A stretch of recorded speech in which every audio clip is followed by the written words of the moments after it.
আসসালামু আলাইকুম, welcome to my channel yummy food fusion. আমি আজকে আপনাদেরকে গ্লুকোজ সিরাপ তৈরি করে দেখাবো। বিভিন্ন ধরনের ক্যান্ডি, আইসক্রিম এবং ফন্ডেন্ট তৈরিতে এই গ্লুকোজ সিরাপ কিন্তু অনেক প্রয়োজন। কিছুদিনের মধ্যে আমি আপনাদের সাথে কিছু রেসিপি শেয়ার করব যার মধ্যে এই গ্লুকোজ সিরাপ প্রয়োজন। আর এই গ্লুকোজ সিরাপ ঘরে তৈরি করা কিন্তু খুবই সহজ। চলুন দেখে নেওয়া যাক কিভাবে এই গ্লুকোজ সিরাপ ঘরে তৈরি করা যায়।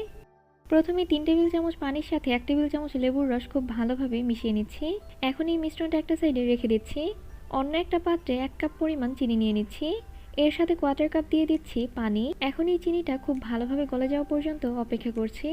এই চিনিটা কিন্তু কোনোভাবেই আমরা ক্যারামেল করব না।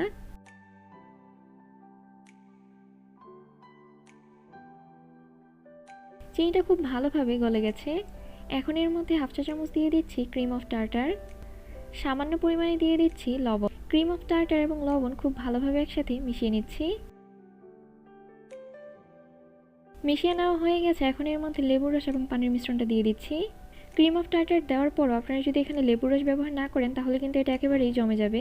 এই জন্য গ্লুকোজ সিরাপ তৈরিতে আপনারা কোনো উপকরণই বাদ দেবেন না। লো হিটে 4-5 মিনিটের মতো জাল করে ঘন করে নিচ্ছি।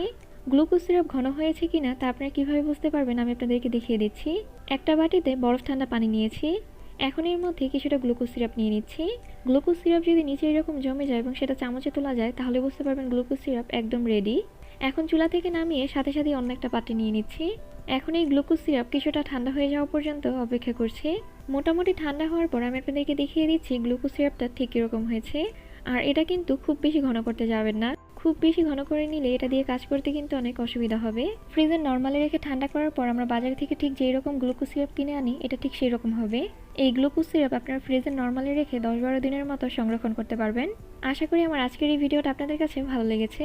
ভালো লেগে থাকলে প্লিজ আমার চ্যানেলটা সাবস্ক্রাইব করবেন। আর যারা সাবস্ক্রাইব করেছেন তাদেরকে অসংখ্য ধন্যবাদ। সবাই অনেক বেশি ভালো থাকবেন। সবাই সবার জন্য দোয়া করবেন। আল্লাহ হাফিজ।